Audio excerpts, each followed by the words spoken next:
All right, welcome to the MCOE Best Practices Spotlight, the podcast where we share insights and strategies for success in the digital marketing industry. I'm your host, Lane Houk, and today I have Chris Martinez, founder and CEO of Dude Agency, with us to discuss the challenges of scaling a digital agency and how to overcome them. As Chris knows all too well, scaling a digital agency can be incredibly difficult. While agencies excel at selling and creating strategies for their clients, they often struggle with operations, fulfillment, hiring, finances, and really making critical CEO decisions. And that's where the Dude Way comes in.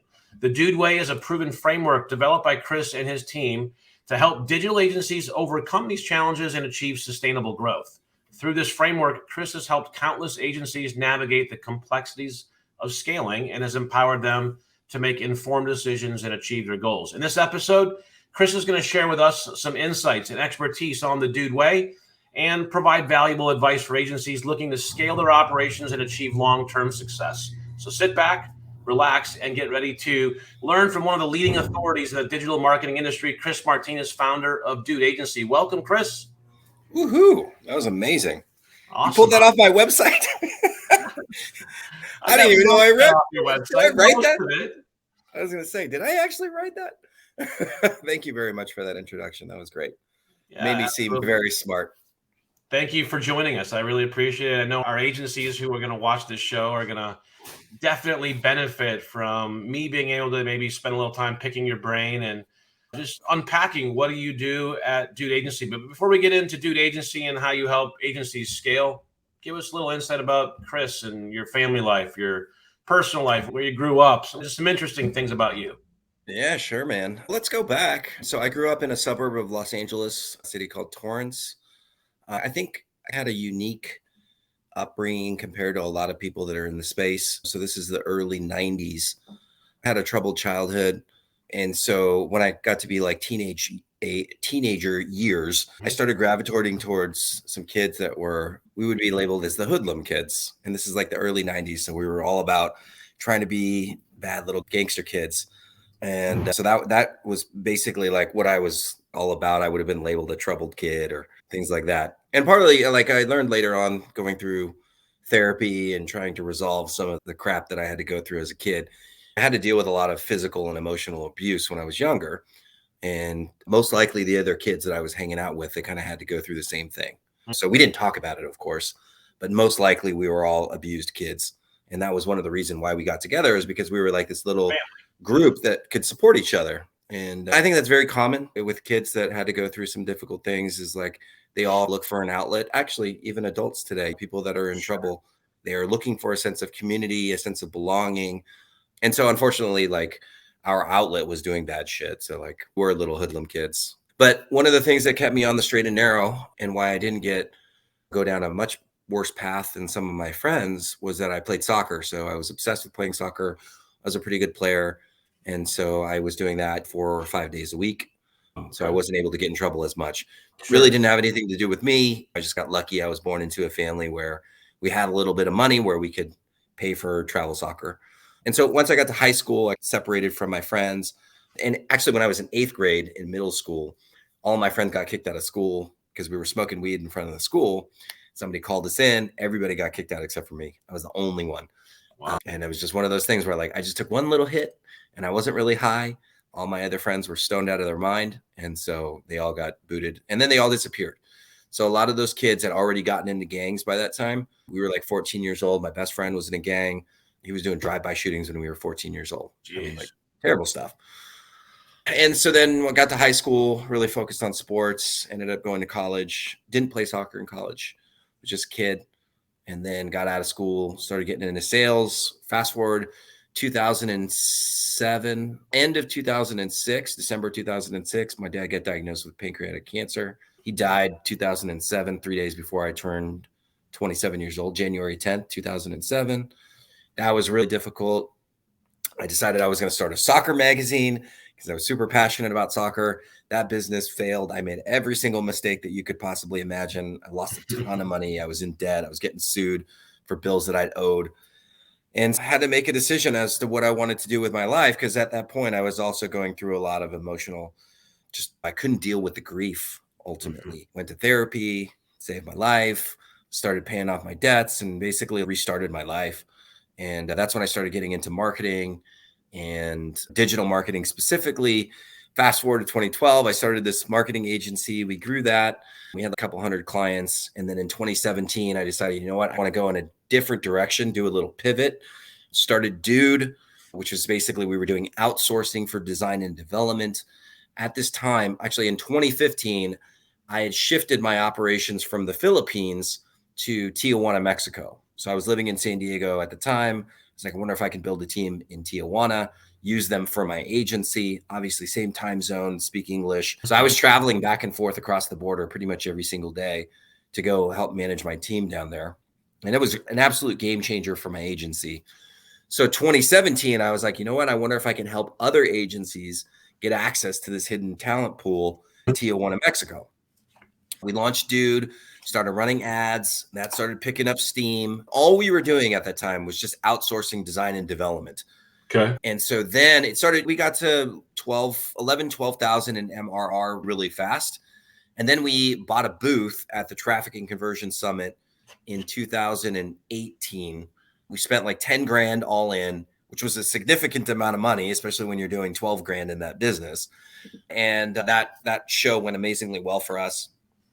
We ended up doing, I don't know, around 300 or 400 grand. I can't remember, just from that one show. Jeez. And so that put us off. And then we've just been growing ever since. And Dude has evolved over time.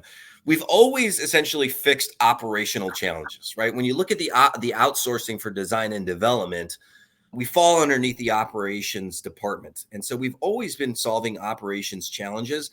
We just never really phrased it like that or looked at it like that. So over time, he started coming to us and asking for help with SOPs and improving their processes, improving their efficiency.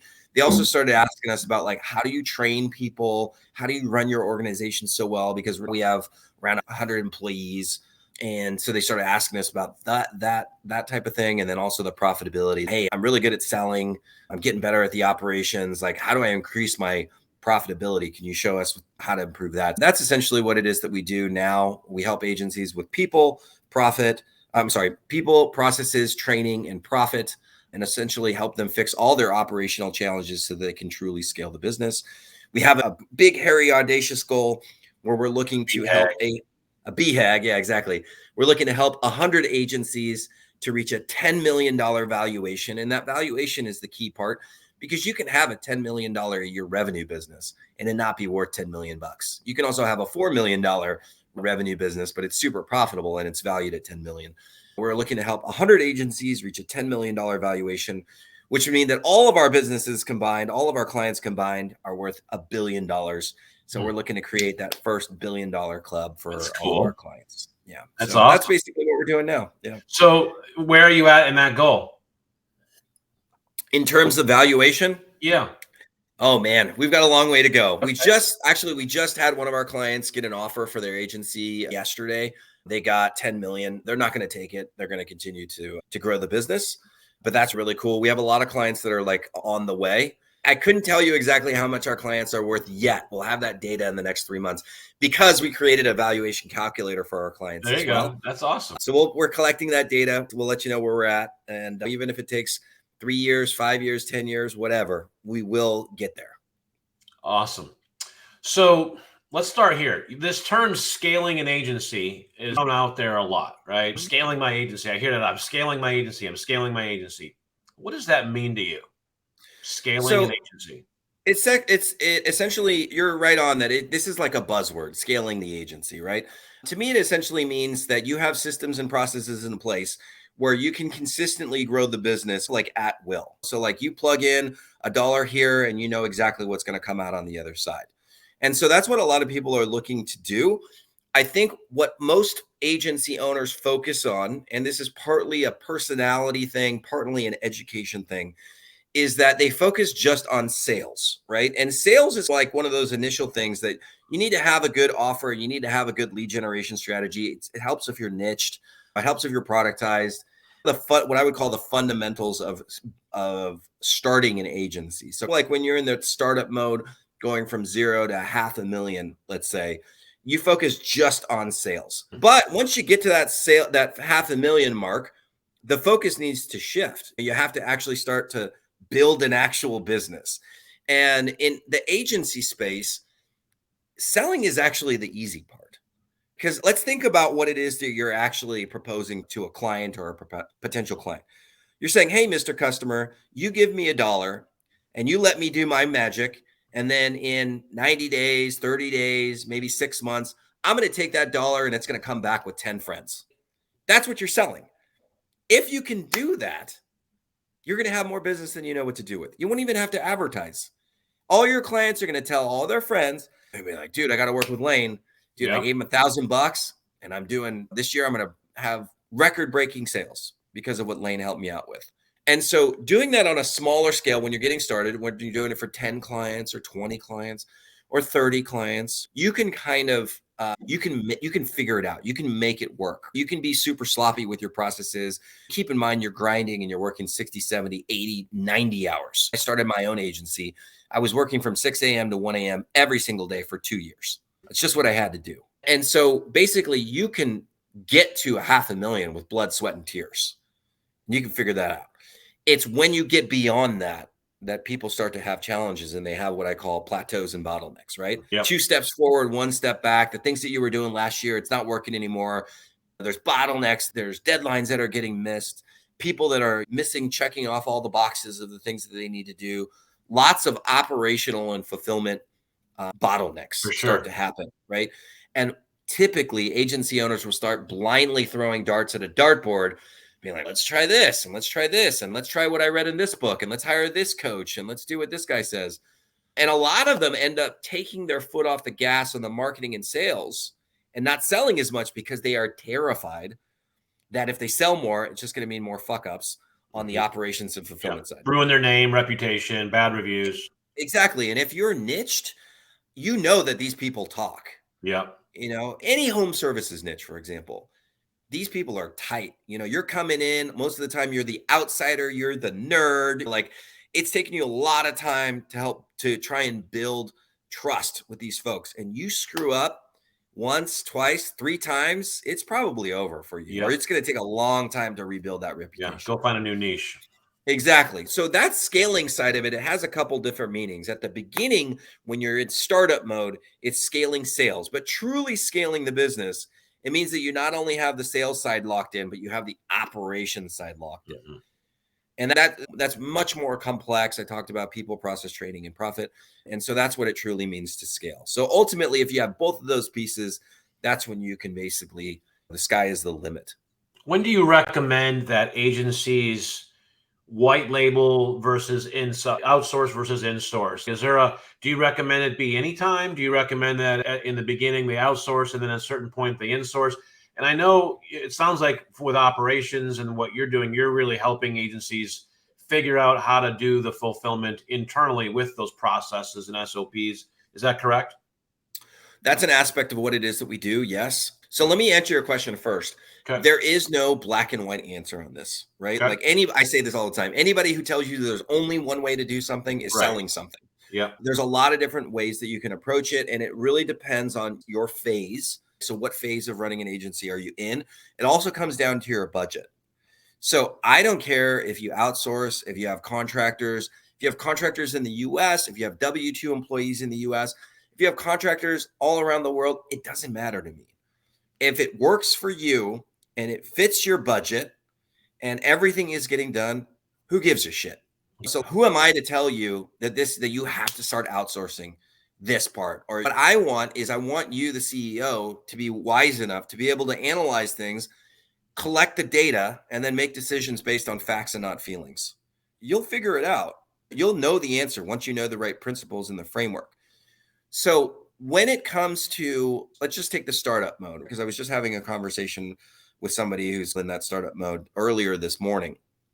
Doesn't have a lot of money, right? So like fundamentally, you want to invest 30% of your revenue into the fulfillment of client projects, right? So this includes labor and includes software, right? Those are the biggest expenses for us. So if you're doing $10,000 a month, that means you have $3,000 a month to invest in that team, right? So like with that $3,000, can you go out and can you hire an operations manager in the United States? Probably not. Talented operations manager in the United States for a marketing agency is going to run you around $100,000. Plus you got benefits and probably some bonuses and stuff. So you might have to look overseas, but you might not even be able to find somebody overseas. So then you have to make the decision, maybe I'm going to have to be the project manager for a little while until I can free up some more budget. So what's the next best person that I can hire? Maybe it's a website developer. Maybe it's an SEO person. Maybe you outsource some of your SEO and you have an SEO manager that comes in. You just basically look at what's going on and you look at the biggest bottlenecks, or you look at some of your biggest challenges in the moment, and you look at what you have in the budget, and then you figure out how to solve that problem. Entrepreneurs, we are notoriously good at solving problems. The challenge that most entrepreneurs in the agency space have is they don't actually know what the problem is. They're essentially chasing symptoms as opposed to getting to the root source of the problem. So that's one of the things that we help them figure out. I think a big part of that is because there's just so much noise in the agency world. If you just yeah. get on Facebook alone, you could spend 1 hour and you get 6 different pieces of advice on the same topic from 6 different people. And I always tell agency owners, if you're getting all your advice from different people on Facebook, you need to be really careful because you're going to end up spinning your wheels. Yeah, this might be an unpopular opinion, but the people who are the loudest on Facebook are usually the ones who are full of shit. If you're actually running a true business, you don't have time to be on Facebook all day long. I can respond to some comments on there when I have free time, but I'm not able to stay in there and respond to everybody's question. I'm running a business. Exactly. But yet the industry changes constantly as well. And so, what was relevant 6 months ago, it might not be relevant anymore. So that's why, to me, it's really important that you understand the principles of running an agency and not necessarily like the little details of what's going on today. Now, I noticed that you only work with a certain size agency, or is it maybe more that they can only have to afford the $2,500 a month minimum to engage you guys? I'd seen more expensive than that's for sure. Okay, well, your LinkedIn profile, I think, is where I saw it, so you might want to change it. Oh, really? Yeah, we need to update that. So there's a minimum to work with you, to engage with you guys. $500,000 is the minimum. You need to be doing $500,000 in revenue. Okay. The reason, we have tons of statistical data behind this as well, but we know that once you get to that $500,000 mark, you're at the stage where we're able to help you solve some of these bigger problems. If you're under $500,000, you're still, in my opinion, no offense to anybody, you're still in startup mode. You're still trying to figure things out. A lot of it is also that you haven't gotten kicked in the teeth enough. Mm-hmm. We need you to get kicked in the teeth. We need you to be very humble and willing to learn. Humble, yeah. There's when you're starting an agency and you hit that 250 mark, you're like, I'm the best. It's a lot of those folks, unfortunately, and especially guys, there's a lot of ego behind that. Homie, don't play that. We need somebody who comes with us humble, no ego, willing to learn, willing to be vulnerable, willing to reinvent themselves, essentially, because that's a big part of what it takes is your willingness to shed all the things that you believed before and start fresh and say, hey, I'm willing to reinvent myself. And essentially, that's what we're looking for. I will say that our best clients come to us, and they're typically between 750 and around 3 million. That we see some very common bottlenecks at that 750 mark, and then also at 1 million, 2, and 3. And so we those are the types of clients that we typically will work with. But the minimum to even have a conversation with us is $500,000 in revenue. Okay. So why do you choose that? Just because you said it, I think just before that, you just think that until you get to $500,000, those agencies have some core learning to do, got to get kicked in the teeth a little bit, have to get some of the fundamentals in place. Yeah. You can really help them build and scale. Yeah. Again, it doesn't necessarily have to do with what I think. It's the data behind what we see. So our best clients have surpassed that $500,000 mark, right? And then they're experiencing those operational challenges. For example, let's just give you a very clear-cut example. Client comes to us and they don't have a leadership team in place, right? And so they're stuck trying to make all these decisions, which was fine prior to $500,000. If you jump in and you're making every decision, every operations decision, every customer experience decision, every sales and marketing decision, every CEO decision, every finance decision, everything was up to you. And when you're scaling up to $500,000, that's okay because you don't necessarily have a ton of clients. You might not have a ton of team members, but eventually you get to $500,000 and you're trying to get past that benchmark, and there's just too much for you to do. And you also start to recognize, hey, there's things that I'm just not good at. For us to get to that next level, we need to level up. We need an A player in customer experience, for example. We need an A player in HR who can help train our people. We need an A player in operations so that I can get out of operations. Somebody who's going to make sure that all the fulfillment is built out. Somebody who can make sure that all the SOPs are updated and that they actually work. And so that's one example of how, like, once you get to that mark, that $500,000 mark, these kind of essential building blocks of scaling a business on the operation side, they become much more important. And if you don't solve these, that's why you're starting to stall out. So when someone comes to you and let's say they're at the bottleneck, they're at around 600 to 750 a year, they come to you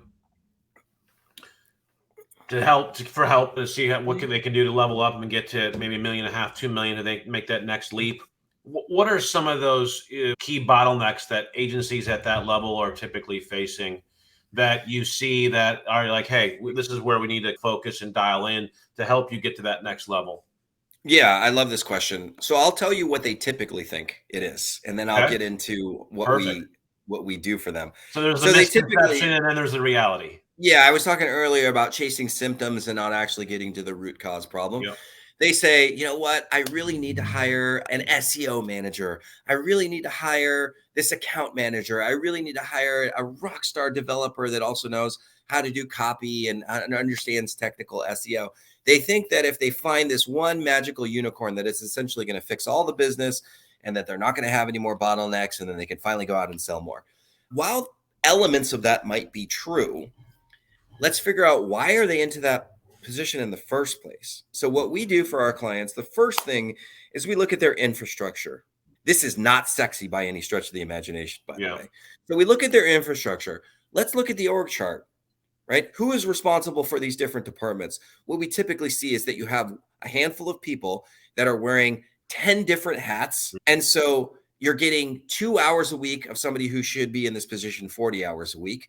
And you're having this person who's reporting to 6 different bosses, right? Nobody knows their KPIs. Nobody knows what they need to do to excel in the business and to help push that business forward. Nobody has a job description. So you can't objectively even evaluate if a team member is good or not. So that's the first thing that we start out with, is let's fix the infrastructure of the agency. What are the things that we've just been super sloppy at, and how can we fix that core of the business?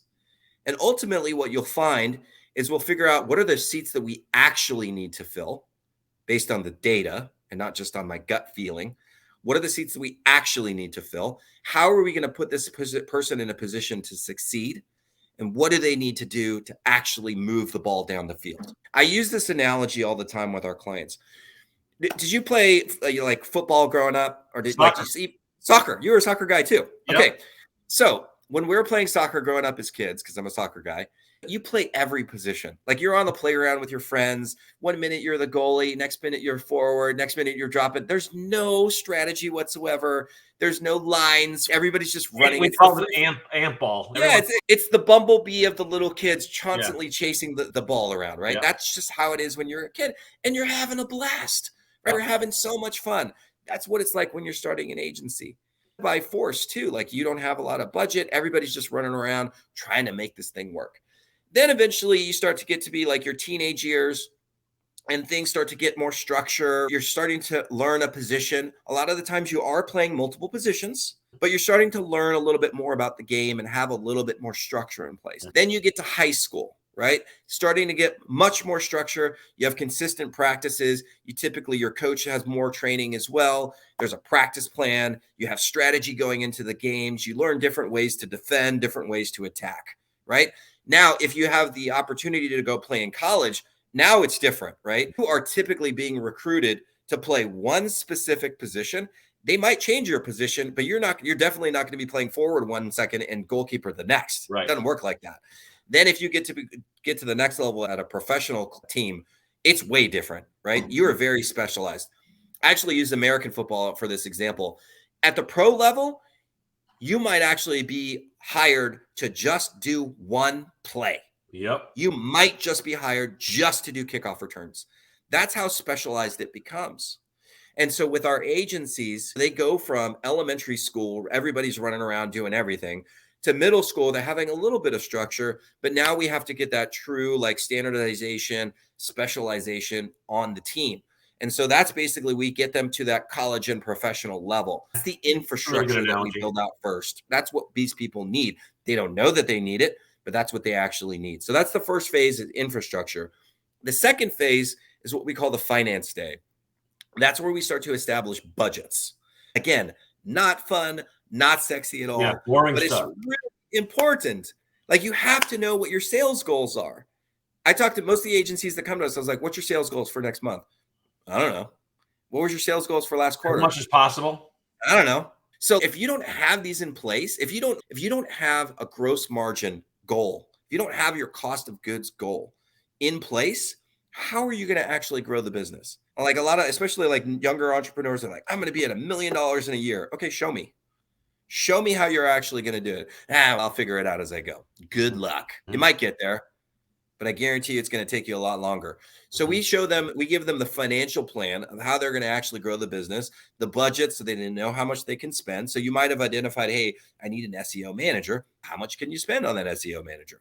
Now, when you have the budgets in place, you'll actually know how much you can spend, right? You'll know your sales targets. So you'll know, I'm going to sell this much every single month. I need these many leads to be able to do that. And when I do that, this is how much I can spend on the fulfillment. This is how much I can spend on an account manager who's going to help keep that churn number down. This is how much the business is actually going to profit after all expenses are paid. This is how I'm going to grow my personal income, because it doesn't make sense just to make everybody else rich. We, as the owners, we have to be making money as well. And so we now have a plan, not just for this year, but we also have a plan for next year. Let's call it 2024. And we have a plan for 2025 as well. Right. So that's the next part. And then the third thing that we do is assessments. So we look at the existing team members. We say, okay, cool. We've already established in the job description, this is what you need to be able to do. Let's figure out if you have the skills to do that. If you don't, we're going to find training for you, and we're going to make sure that you can level up to that role in 3 months' time, 6 months' time. Sometimes it's a year, but everybody's going to go through training, including the CEO. Then after we've done those 3 things, and that usually takes around 2 weeks, once we've done those 3 things, now we can actually start diving into solving the people problem, or the process problem, or the training problem, or the profit problem. Most of the time, it's a people problem or a process problem. But we basically, the data tells us what we need to dive into, and that's what we solve. So that's basically how we go about helping the agencies to solve those challenges. So when it comes to process, like you said, a lot of the problems are going to fall under that process umbrella. I'm sure you encourage the use of a project management system of some level, right, for process management. Absolutely. Yeah. What have you found there? What's your opinion on that as a key component of the tech stack in an agency as far as process management? And do you gravitate towards one technology solution or another in that area? Just, it's a big area. Yeah, absolutely. It could definitely help or hurt the agency. And is really important. So if you have team members and they don't really like something, then let's have them find a better solution. Typically, I think ClickUp is probably the big winner right now. It's very robust. There's a lot of things that you can do with ClickUp. I actually used it to help plan my wedding. I shouldn't say I used it. My wife built everything out, and then I had the app on my phone. But yeah, ClickUp is a fantastic tool. We use it for one aspect of our business as well. I think another thing that people overlook a lot of the times is a ticketing system as well. And so I'm not 100% sure if ClickUp has a ticketing system capability. On our fulfillment side, because we still do fulfillment for agencies as well as part of our people solution, it's a ticket-based system, right? So we use Freshdesk. Freshdesk, we've completely Frankensteined it, and it works amazingly well. But essentially, if you have incoming support desk requests from your clients, I like having a ticketing system because it's easier to assign things. You can run the numbers. Nothing gets dropped. The worst thing that you can possibly do is try and manage everything in your inbox. Yeah. That is a recipe for disaster. Balls will get dropped. A team member will go out because they're sick, or maybe they quit randomly. And then you're stuck trying to go through their email and trying to figure out what the heck happened. Meanwhile, your clients are getting pissed. So I do the support desk to be managed through some sort of ticketing system as well. But in terms of project management, I do ClickUp the best personally. We use Teamwork. I've looked at ClickUp. I mean, we use Teamwork mostly because it also includes the ticket desk. So There we you go. use Teamwork Desk plus Teamwork PM plus Teamwork Chat.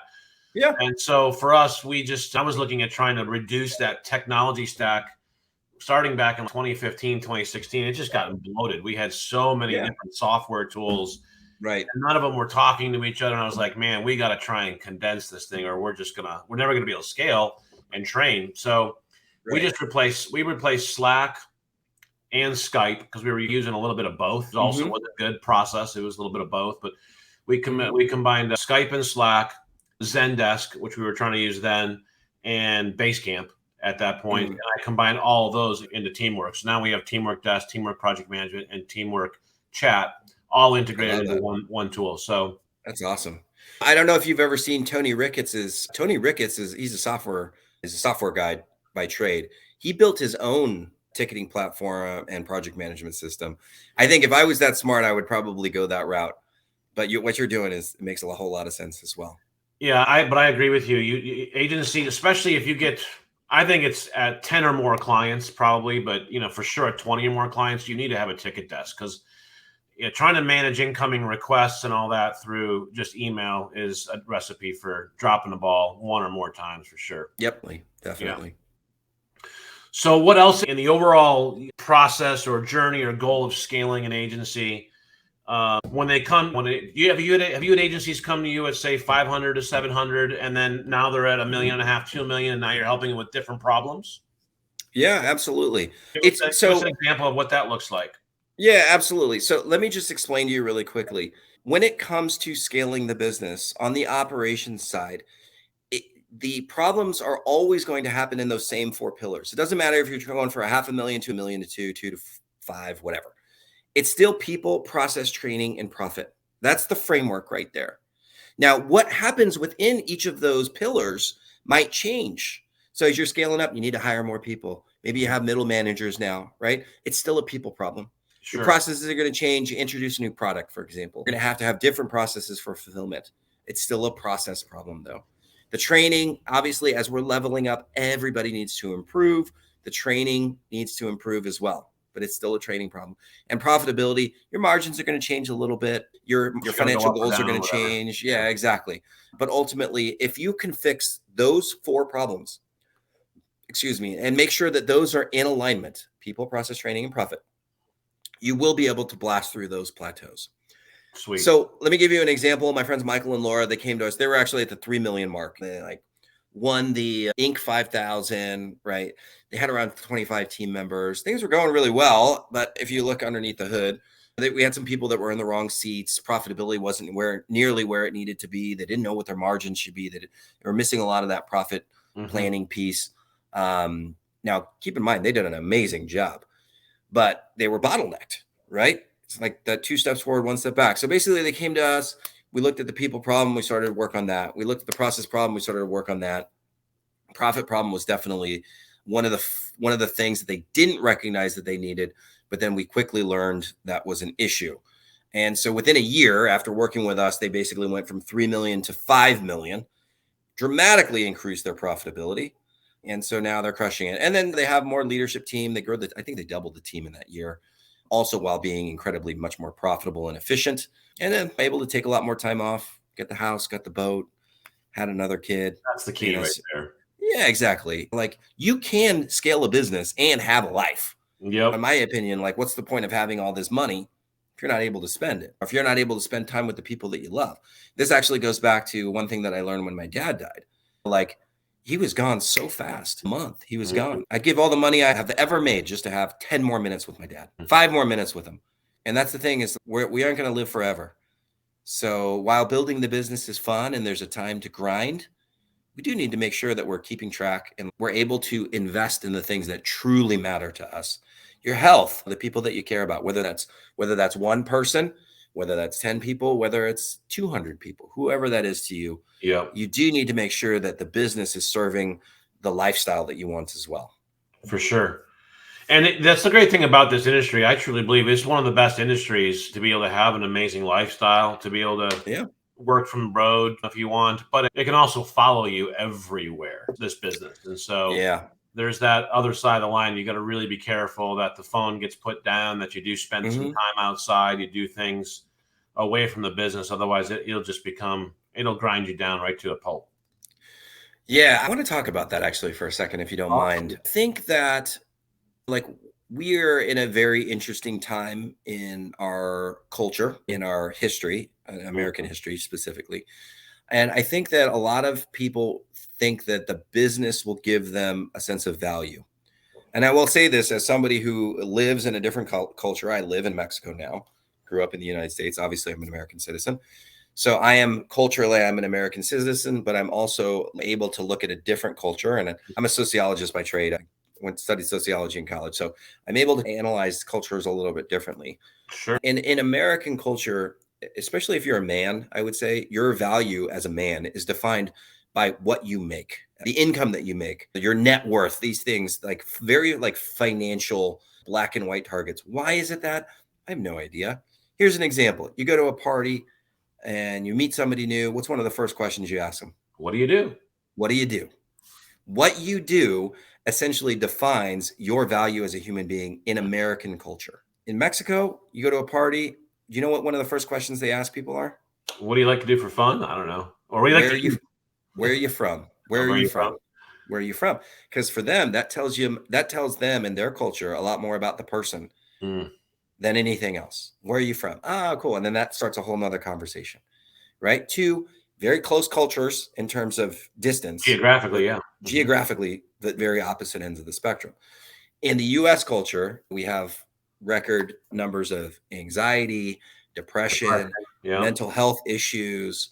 Obviously, politically, we're extremely polarized. And so a lot of people, I think, look at the business and they say, I have to make this business work. I have to make more money. Once I make more money, then I'm going to be able to fix all the problems in my life. I'll be able to spend more time with my kids. My wife's going to love me again. I'm going to feel less stressed. Like I'm going to finally be able to go to the gym once I have more money. And that is, in my experience, the absolute wrong way to go about it. Yeah, it's the great business, really. This business, no matter what revenue you're at, it's not going to fix your problems, man. Right. And the reality is that you need to fix you. You need to fix the stories that are going on in your head. You need to get off the couch and get your ass into the gym and start exercising and working on your physical health. You need to deal with all the demons that you have. Go see a therapist. You need to work on the relationships and prioritize those relationships. You get all that stuff in order, and the business part will actually become much easier. It's awesome. It's really important. That's something that not a lot of people talk about because they don't. You listen to the internet gurus and they're like, you got to hustle or like fuck hustling. It's like all these different opinions. But in my experience, like you as the leader of the agency, you need to work on all the other things that are outside the business. And once you fix that crap that's going on in your head, you fix your health, you prioritize your relationships, then the business will actually get a lot easier. Yeah, for sure. Really good insight. Einstein had a quote on that as well about learning and fixing problems. And I'm trying to remember the exact quote. I'm going to probably murder it. But, the essence of the quote was you're never going to solve the problems that you have today based with the thinking that you have from yesterday. Oh, yeah. I know I'm completely murdering that quote, but it was all about that. We're never going to solve bigger problems with yesterday's thinking. We always have to level up our thinking, our knowledge, and which is what you're talking about. Work on ourselves and level up ourselves, and then everything else starts to fix itself. Yeah, actually, you just reminded me of the Mark Twain quote. It ain't what that is. I'm gonna. Yeah, no, I know what you're talking about. It ain't what you never get you into trouble. It's what that just ain't it just ain't so. That's where I constantly like the reinvention and what you already think is so true. Here's the quote. Maybe that isn't actually the truth. Yeah, exactly. Here's the quote from Einstein. We cannot solve our problems with the same thinking we used when we created them. That's a great one. I like that one.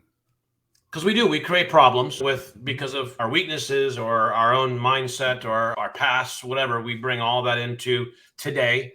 We create those problems in our business, and then we try to solve those problems with the same level of thinking. And so that's why I love interviewing guys like you. It's why I love reading books. If you level up your thinking, you'll find new ways to solve problems that we may have already created with past thinking. So Yeah, absolutely. To that note, if you're an agency owner, this is a very uncomfortable truth is that every problem that you have in your agency right now or your business is because of you. You're the owner. You don't have the luxury of blaming other people. Exactly. Everything that you are unhappy with in your life and in your business is because of you. I always think about that when I get frustrated with my team members. We have an unwanted result outcome in our agency. It looks like something was missed. It might be. My first reaction as a human being is to get frustrated. Why did they do that again? Or we've talked about this 6 times already. Something like that. That's your natural human gut reaction. And then, that voice starts to play in my head. Hold on a second, Lane, you're the leader. Why is this happening? What is it that I'm not doing or have done or haven't done to create the environment for a greater success? I told the story maybe a month or so ago where that had happened. And my first reaction was, damn it, I was frustrated with my team. And then I just realized, you know what, maybe I've not taught them how to analyze this situation and then come up with a root cause analysis so we can truly fix the issue, because they don't really know how to do a root cause analysis. And then when I had that thought, I was like, I've never taught them about root cause analysis. I've never really gone through that exercise with them. I can't really blame them. So I do think for what Chris is saying there, if you're an agency owner and you've got team members, be wary of yelling at them, being frustrated with them. Maybe it's completely warranted, but oftentimes because we're the leaders and we've failed, or we haven't provided them the tools or the assets or the knowledge to make those decisions, that really is our fault. And we just need to look at how we can be better as leaders before we yell at or get frustrated with our team members. I've heard stories before, yell or so-and-so is just a hard person to work for. And I've seen my wife work for bosses like that. They don't care about their people. They don't take ownership as a leader. I'm the leader. This is all on me. So I think it's a really this is kind of an old school top-down mentality. I'm the boss and I know everything and I'm the smartest person ever. And look at how big my dick is. That don't work anymore. It might have worked in the past. It's extremely toxic today. Your employees, if you run a digital agency, they have a ton of options. They don't need to work for you. And most likely they can jump ship and they can make 20% more than that by working for a better company. It's never okay, in my opinion, to yell at a team member. Do I do it? Yes, unfortunately, I do. I know that I'm guilty of that. But at the end of the day, the instinct that you need to train in your brain, because you have control of this, is when something doesn't go right, you ask yourself, what did I do? What did I do that created this outcome? What could I have done better? And that's so counterintuitive to human nature. Yeah, I mean, it's to ask that coming question. from looking at from different cultures. I do believe that there are other cultures that might not be how they're socialized, but it is 100% true in American culture, where you want to point the finger and you want to blame other people. But regardless of where you came from, there's no excuse. Like, you're constantly leveling yourself up and improving, and that instinct that you have to program. Like, you and I were talking, like, you just started training jiu-jitsu. I've been doing jiu-jitsu for a few years. Like, your instinct when you're falling might be to like extend your arm a certain way, or you like do something stupid, right? Over time, you learn how to fall. And then it just becomes instinct. Actually, I have a funny story about this. I was riding a scooter in San Diego a couple of years ago. I was hammered. It's like 2:00 in the morning. So we were riding one of those little bird scooters. I don't know if you have those. Yeah. And somehow I jumped on, and I was standing too far back or something like this. And the scooter went like the back wheels, the front wheel went flat, and I just went straight back. And I immediately broke fall on my right-hand side. Didn't hurt myself at all. Tucked in my chin, did everything that I'd trained in jiu-jitsu hundreds and hundreds of times, just instantly, boom, I was able to do it, walked up, nothing bad happened. Good muscle memory, right? Even when you're drunk. Exactly. There's an argument that says that I probably was able to do that because I was drunk. But regardless, that's an instinct that you train, the same instincts the same muscle memory that you have physically. The instinct can be trained in your brain as to how to deal with situations that don't go according to plan. For example, like when your employees piss you off because they didn't do something right, you train that over and over. And eventually, when things start to go wrong, you stop blaming other people. You say, what did I do wrong? And then you get much faster at actually fixing the problem. Yes, 100%. I agree. The key there is humility, which is one of the Mhm. things you said you look for in the quality in a potential prospect, new client for Yep. Dude. Are they humble? Are they going to be willing to Mhm. learn? I think that's one of the lost character traits in American culture is just good Mhm. old fashioned humility. Yeah. Hey, I messed up. I'm sorry. Just good old fashioned apology. Own it. It's such a lost art of just owning it, being humble, and saying, "What can I do better?" Yeah, exactly. There's a lot of yeah buts when people apologize. Oh, I'm sorry about this. Yeah, you. It's like, dude, Hmm. no, just apologize. This happened the other day. It pissed me off. Somebody was actually asking for my advice on a weekend. They text me. They're like, "How do you do this?" And I'm like, "Dude, it's Easter. Like, why are you? First of all, why are you demanding that I answer your question?" And then I give him the advice, and he's, "Yeah, that sounds good, but what about this and this?" Dude, It's Easter. I have 15 years of experience. You have two, and you're asking me about something that I actually live in and that I've been inside of that for almost a decade. Do you want my advice, or do you just want to tell me how you're smart and you want me to just agree He with wanted you? you to Like, affirm, he or she wanted you to affirm that what they were thinking was really right. exactly, right? And then I'm like, dude, and I called him out, and he's like, yeah, you're right, but you did. I'm like, all right, See brother. you.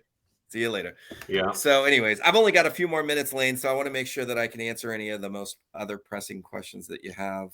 My last question for you is the one we always end with is you've been very successful Mhm. and you help other agencies be successful. What's the number one quality, characteristic, or even secret if it's that's helped you be successful that you would also want to pass on to other people going, hey, if there's one thing that you got to do or one characteristic you got to have or whatever that might be, what's that secret to success for Chris Martinez? Yeah, I don't necessarily think that there's one secret. I can just share something that's been very helpful for me. Didn't really have entrepreneurs that I could look up to growing up. I've always been the black sheep of my family. And so, one of the things that's really helped me along my entrepreneurial journey is recognizing, and I teach this to everybody that I work with, is recognizing that where the business is at is a reflection of where you are as a person. The business is ultimately a reflection of you, right? So if you're stuck somewhere, that means that you personally are stuck on something. So you have to be willing to question what you believe, reinvent yourself. And I just read this quote a month ago. It's stop asking, what do I need to do? And start asking, who do I need to become? That's What good. is the next version of yourself that you need to evolve into that is ultimately going to help your business to move forward? Because remember that business is a reflection of you. So constantly be evolving yourself, surround yourself with smart people who've gone through challenges that you've gone through, read lots of books, question the things that you believe, get lots of therapy. Guys, I am a huge advocate of therapy. I think everybody needs to go to therapy and just continue to work on yourself. The business is much easier. The business problems are much easier to solve at the end of the day. It's yourself. Like continue to work and improve on yourself, and the rest will become easy. Beautiful. That's a great way to end. Really appreciate so much your time today and all the great insights you've shared with me and I know our audience as well. Chris, really awesome spending this time with you. Congratulations on your huge success at Dude Agency, and Thank you very I wish you much. nothing but an amazing rest of this year as well. Appreciate Likewise. it, Thanks buddy. so much, Lane. Yeah, thanks. Appreciate you, buddy. Take care.